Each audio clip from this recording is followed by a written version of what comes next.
ये खबर KR मंगलम university द्वारा प्रस्तुत की गई है। तमिलनाडु की राजनीति में विजय ने वो कर दिखाया जिसकी चर्चा आज पूरे देश के कोने कोने में हो रही है। चेन्नई के स्टेडियम में उठी वंदे मातरम की गूंज ने हर भारतीय का सीना गर्व से चौड़ा कर दिया है। जो काम बंगाल के मुख्यमंत्री के शपथ ग्रहण में नहीं हो पाया, उसे थलापति विजय ने बखूबी अंजाम दिया। नियमों का पालन और राष्ट्रभक्ति का ऐसा संगम पहले कभी किसी राज्य के शपथ ग्रहण में नहीं देखा गया। सोशल मीडिया से लेकर गलियारों तक आज हर जगह सिर्फ विजय की सूझबूझ और संस्कृति की तारीफ हो रही है। नमस्कार, मेरा नाम है अंशुल शर्मा और आप देख रहे हैं दैनिक जागरण।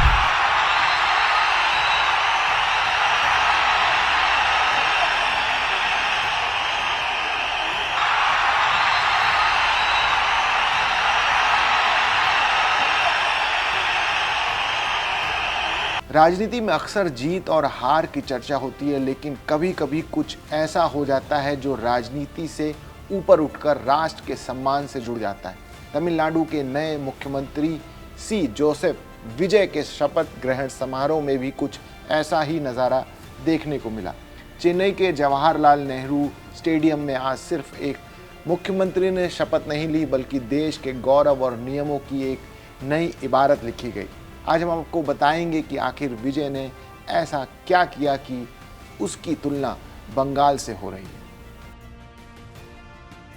चेन्नई का जवाहरलाल नेहरू स्टेडियम आज हजारों लोगों की भीड़ से खचाखच भरा हुआ है। मौका था टीवीके के नेता सी जोसेफ विजय के मुख्यमंत्री पद की शपथ का। जैसे ही कार्यक्रम शुरू हुआ, पूरा स्टेडियम तालियों की गड़गड़ाहट से गूंज उठा। लेकिन सबसे खास बात रही कार्यक्रम की शुरुआत।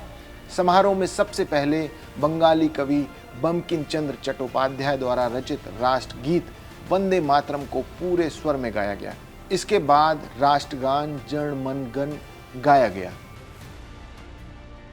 विजय ने तमिलनाडु के मुख्यमंत्री के रूप में पद और गोपनीयता की शपथ ली। इस ऐतिहासिक पल के गवाह उनके माता पिता के साथ साथ कांग्रेस के शीर्ष नेता राहुल गांधी भी बने।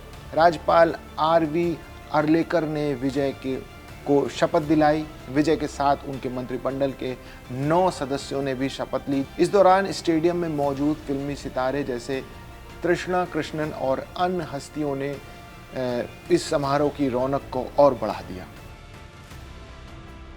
अब बात करते हैं उस बात की जिसकी चर्चा हर जगह हो रही है। दरअसल शनिवार को ही पश्चिम बंगाल में बीजेपी के शुवेंदु अधिकारी ने मुख्यमंत्री के तौर पर शपथ ली। उस समारोह में प्रधानमंत्री नरेंद्र मोदी और कई बड़े दिग्गज मौजूद थे, लेकिन वहां एक कमी रह गई। शुवेंदु के शपथ ग्रहण में राष्ट्रगान तो हुआ, लेकिन राष्ट्रगीत वंदे मातरम नहीं बजाया गया। इसके ठीक उलट विजय ने चेन्नई में प्रोटोकॉल का पालन करते हुए पहले वंदे मातरम बजवाए और फिर राष्ट्रगान। यही वजह है कि लोग कह रहे हैं कि जो बंगाल में नहीं हुआ वो विजय ने तमिलनाडु में कर दिखाया। विजय ने यह फैसला सिर्फ अपनी इच्छा से नहीं लिया, बल्कि उन्होंने केंद्र सरकार के नए नियमों का सम्मान किया।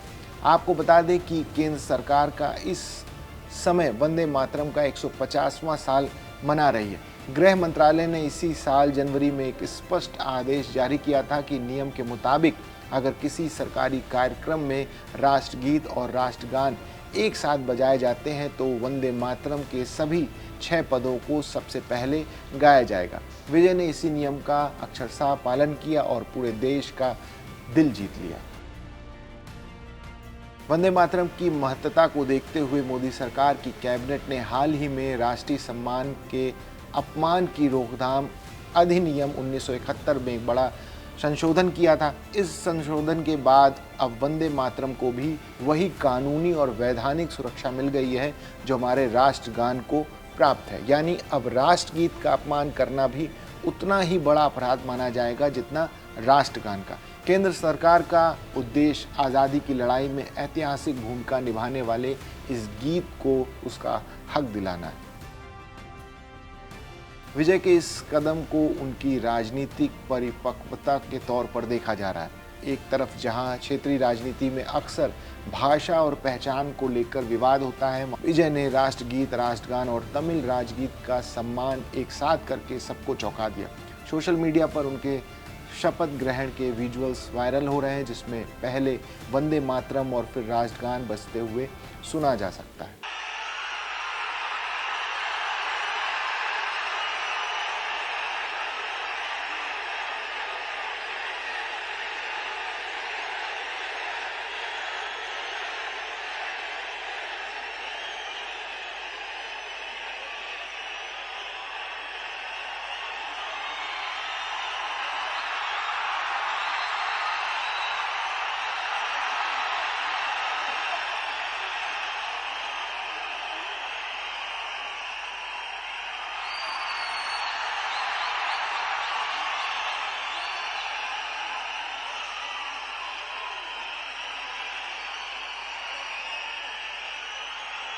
तो ये थी विजय के शपथ ग्रहण की वो कहानी जिसने नियमों और राष्ट्र भक्ति के जरिए एक नई चर्चा छेड़ दी है।